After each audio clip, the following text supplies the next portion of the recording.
સુરત શહેર પોલીસ દ્વારા સુરત શહેરમાં ડ્રગ્સ વિરોધી જનજાગૃતિ અભિયાન અંતર્ગત નાર્કોટિક્સની બદીને નેસ્ત નાબૂદ કરવા માટે no drugs in Surat city અભિયાન ચાલુ કરવામાં આવે છે। જે અભિયાન અંતર્ગત સુરત શહેર પોલીસ કમિશનર શ્રી અનુપમસિંહ ગેહલોત સાહેબ દ્વારા નાર્કોટિક્સ પદાર્થોનું વેચાણ કરતા ઇસમો તેમજ વેચાણ થવાની સંભાવના હોય તેવા સ્થળોની તપાસ કરી અસરકારક કામગીરી કરવા સૂચના આપેલ। પોલીસ કમિશનર શ્રીની સૂચના અન્વયે ગત તારીખ 27/6/2024 રોજ કલાક 8 થી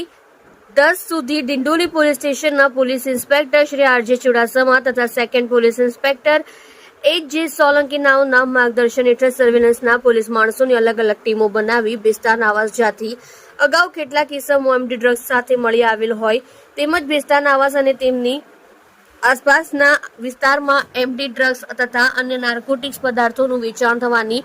મળી આવવાની સંભાવના હોય જેથી બેસ્તાન આવાસ તેની આસપાસના વિસ્તારમાં શક પડતા ઇસમો તેમજ મકાનોને ચેક કરી અસરકારક કામગીરી કરવામાં આવેલ છે।